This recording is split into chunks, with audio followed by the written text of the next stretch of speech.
ሰላም ተማሪዎች እንዴት ናችሁ? ሳሙኤል ነኝ ከቢኤም ቨርቹዋል አካዳሚ። የዛሬው ርዕሳችን ደግሞ ስለ ሴፍቲ ኤንድ ሃይ ፕሬሸር ሲስተም ነው። ሃይ ፕሬሸር ሲስተም የምንላቸው ምንድን ናቸው? ጀነራሊ አንድ ሲስተም ሃይ ፕሬሸር ሲስተም ነው የምንለው በሲስተም ውስጥ ያለው ቶታል ፕሬሸር ከ50 አትሞስፌር በላይ ሲሆን ነው። ለምሳሌ እዚህ ጋር በግራ በኩል የምናገኘው የመጀመሪያው ፒክቸር ሃይ ፕሬሸር ጋዝ ሲሊንደር ነው። ምንድነው? እነዚህም በየኪችን ውስጥ የምንጠቀማቸው ኩክ ለማድረግ የምንጠቀማቸው ሲሊንደሮች ናቸው እና እነዚህ ሲሊንደሮች ውስጥ በጣም ከፍተኛ የሆነ ጋዝ ፕሬሸር አለ።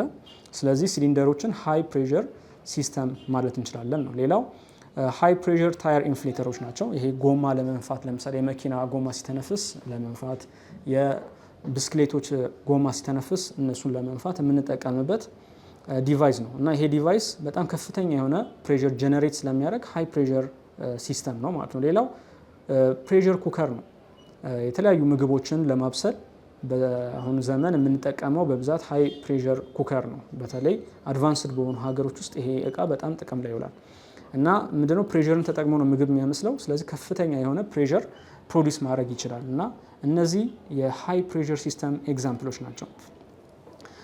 ሃይ ፕሬሸር ለምንድን ነው የምንጠቀመው? ምንድነው ውስጥ ደግሞ ጠቀሜታው የሚለውን ነገር ደግሞ ስናይ ሃይ ፕሬሸርን ከምንጠቀማቸው ቦታዎች ውስጥ አንዱ በሜዲሲን ውስጥ እንዲሁም ደግሞ የተለያዩ ፔሪሸብል የሆኑ ምግቦች በቀላሉ የሚበላሹ ምግቦችን ፕሪዘርቭ ለማድረግ እንጠቀምበታለን ማለት ነው። ለምሳሌ በሜዲሲን ውስጥ የተለያዩ ባክቴሪያዎችን፣ ጀርሞችን ለመግደል ወይም ደግሞ የሚራቡበትን ሬት ለመቀነስ ሃይ ፕሬሸር እንጠቀማለን። ይሄ ፓስካላይዜሽን እንለዋለን ፕሮሰሱን ማለት ነው።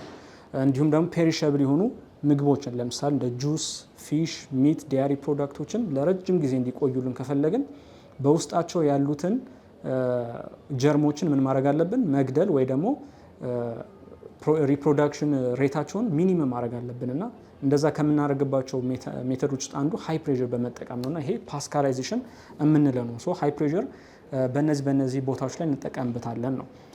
ሌላው ሃይ ፕሬሸር ይህን ያህል አፕሊኬሽን ካለው እና በእለት ተዕለት ኑሯችን ውስጥ የምንጠቀመው ከሆነ ሴፍቲውንም ደግሞ አብሮ ማወቅ ያስፈልጋል። መጠቀም ብቻ ሳይሆን ሴፍቲውንም ደግሞ አብሮ ማወቅ ያስፈልጋል። ስለዚህ እነዚህን ዲቫይሶችን ስንጠቀም ተከትሎ የሚመጡ ሀዛርዶች አሉ እና እነሱን ለመከላከል ምን ማድረግ አለብን? ለምሳሌ ኦብጀክቶችን ወይ ደግሞ እነዚህን ሃይ ፕሬሸር ሲስተሞችን ፕሮዲስ በምናደርግበት ጊዜ ስትራክቸራቸው ወይ ደግሞ ዲዛይናቸው የተበላሸ ከሆነ የራሳቸው የሆነ ሪስክ ያመጣሉ። ምክንያቱም ሊፈነዱ ይችላሉ። በሚበላሹበት ጊዜ የራሳቸው የሆነ ሀዛርድ ስለሚመጡ የዲዛይን ስህተት አንዱ እነዚህ ከሃይ ፕሬሸር ሲስተም ጋር ተያይዞ የሚመጡ ሪስኮች አንዱ ፋክተር ነው ማለት ነው። ሌላው እነዚህን ኢኩዊፕመንቶችን ዝም ብለን እንጠቀማለን፣ በደንብ ሜንቴን አናረጋቸውም። ይሄ ራሱን የቻለ የሴፍቲ ችግር ያመጣል ማለት ነው። ሌላው ደግሞ እነዚህን ዲቫይሶችን ስቶር ማድረግ በማይገባን ቦታ ለምሳሌ በጣም ከፍተኛ ራዲዬሽን ሙቀት ባለበት ቦታ ላይ ስናስቀምጥ ይሄ ራሱን የሆነ አደጋ ያስከትላል ማለት ነው። እነዚህ ሃይ ፕሬሸር ሲስተሞች የሚያመጧቸው ችግሮች መንስኤዎች ናቸው ማለት ነው። በእነዚህ ምክንያቶች ችግሮች ይከሰታሉ። ስለዚህ እነዚህን ችግሮች ለመቅረፍ ምን ማድረግ አለብን? የተለያዩ ሃይ ፕሬሸር ሲስተሞች ስላሉ እያንዳንዱ ሲስተም የራሱ የሆነ ሜዥር አለው። ከነዛ ውስጥ ግን አሁን የምናየው ሃይ ፕሬሸር ሲሊንደሮችን ነው። ሃይ ፕሬሸር ሲሊንደሮችን ኪችን ውስጥ ስንጠቀም ምን ማድረግ አለብን? ራሳችንን ከጉዳት ለመጠበቅ አንደኛው ምንድነው? ሲሊንደሮችን ማስቀመጥ በሚገባን ፖዚሽን ማስቀመጥ። ለምሳሌ ሲሊንደሮችን ስታስቀምጡ ቨርቲካሊ አፕዋርድ አድርገን ነው ማስቀመጥ ያለብን። ቲልት አድርገን ካስቀመጥን ወይ ሆሪዞንታሊ አጋድመን ካስቀመጥን ይሄ የራሱ የሆነ ችግር ያመጣል ነው።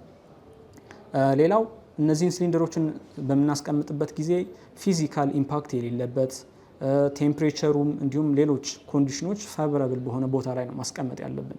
ይሄንን ደግሞ ኢንፎርሜሽን ቀጥታ ይሄንን ሲሊንደር የሚያመርቱ ካምፓኒዎችን በመጠየቅ ዌብሳይታቸው ላይ በማንበብ እንዲሁም ከራሱ ከሲሊንደሩ ጀርባ ላይ ያሉ ኢንስትራክሽኖችን በማንበብ እንዴት አድርገን ስቶር ማድረግ እንዳለብን መረዳት እንችላለን ማለት ነው።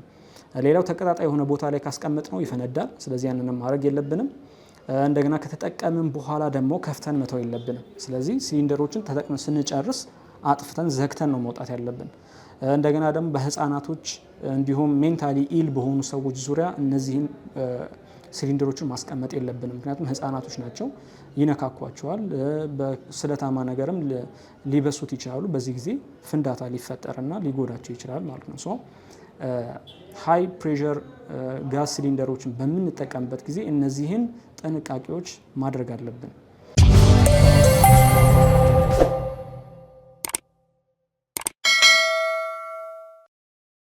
እሺ ተማሪዎች፣ ስለዚህ የዛሬን ሌሰን በዚህ እንጨርሳለን። እስቲ ዛሬ ባየነው ሌሰን ውስጥ ዋና ዋና የሚባሉ ፖይንቶችን እስቲ ሰመራይዝ እናርግ። የመጀመሪያው ኢምፖርታንት ፖይንት ስለ ቮሊዩም ፍሎ ሬት ነው ያየነው። ቮሊዩም ፍሎ ሬት ማለት ቮሊዩምን ለታይም ስናካፍል የምናገኘው ሬሾ ነው ብለናል። እሱን ያዙ። ሌላው ኮንቲኒቲ ኢኩዌሽን ዴራይቭ አድርገናል። ኢኩዌሽኑም ደግሞ ምን እንደሚመስል እዚህ ጋር አሳይተናል። a1 v1 ኢኳል ቱ a2 v2። ከዛ ይሄ ደግሞ ፎርሙላው ምንድነው ፊዚካል ሚኒንጉ ደግሞ የሚለውን አየን። ኤሪያ እና ቬሎሲቲ ኢንቨርስ ፕሮፖርሽናል እንደሆኑ፣ ኤሪያ ሲጨምር ቬሎሲቲ ይቀንሳል፣ ኤንድ ቫይስ ቨርሳ መሆኑን ዲስከስ አድርገን ነበረ። ሌላው ሃይ ፕሬሸር ሲስተም የምንላቸው ምን አይነት ሲስተሞችን ነው የሚለውን ስናይ ሃይ ፕሬሸር ሲስተም የምንላቸው ፕሬሸራቸው ቶታል ፕሬሸራቸው ከ50 አትሞስፌር በላይ የሆኑ ሲስተሞች ናቸው ብለን ዲስከስ አድርገን ነበረ ማለት ነው። ሌላው እነዚህን ሃይ ፕሬሸር ሲስተሞችን ስንጠቀም ምን አይነት ፕሪኮሽኖችን ምን አይነት ሴፍቲ ሜዥሮችን መውሰድ አለብን የሚለውን ነገሮችን ደግሞ በተወሰነ መልክ አይተን ነበር። ለምሳሌ የተለያዩ ጥንቃቄዎችን እንወስዳለን። ጀነራላይዝ ግን ስናደርገው ሴፍቲ ማኑዋሎችን እነዚህ ከዲቫይሶቹ ጋር አብሮ የሚመጡ ኢንስትራክሽን ማኑዋሎች አሉ፣ እነሱን ማንበብ አስፈላጊ ነው።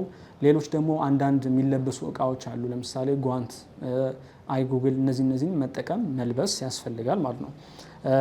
እነዚህን ጥንቃቄዎችን በመከተል ራሳችንን ከጉዳት መከላከል እንችላለን ማለት ነው። ስለዚህ ተማሪዎች በዛሬ ሌሰን ያየናቸውን ኮንሰፕቶችን፣ ፎርሙላዎችን በመጠቀም የምትሰሯቸውን ቆንጆ ኤክሰርሳይሶችን አቅርቤላችኋለሁ። እዚህ ጋር የመጀመሪያው ጥያቄ ይሄ ነው። ሁለተኛና ሶስተኛው ደግሞ ጥያቄ እነዚህ ናቸው። ስለዚህ በደንብ አድርጋችሁ አንብባችሁ ተረድታችሁ ሶልቭ ለማድረግ ሞክሩ። የበለጠ ደግሞ መረጃ ከፈለጋችሁ ኢንዲቴል ደግሞ ማንበብ ከፈለጋችሁ እነዚህን ዌብሳይቶች መጠቀም ትችላላችሁ። ሌሎች እናንተ የምታውቋቸው ዌብሳይቶች ካሉ ጎግል ላይ ገብታችሁ ሰርች እያደረጋችሁ ማየት ትችላላችሁ ማለት ነው። ስለዚህ ተማሪዎች እዚህ ለሰን ላይ ነበረን ቆይታ ይሄን ይመስል ነበረ። እስከ ቪዲዮ መጨረሻ ድረስ አብራችሁኝ ስለነበራችሁ ከልብ አመሰግናለሁ። ቢኤም ቨርቹዋል አካዳሚ የምን ጊዜም ተቀዳሚ ምርጫችሁ እንዲሆን እያሳሰብኩ ዩቲዩብ ቻናላችንን ላይክ፣ ሼር፣ ሰብስክራይብ ማድረግ አትርሱ። እስከሚቀጥለው ሌሰን ድረስ መልካም ቆይታ ይሆንላችሁ።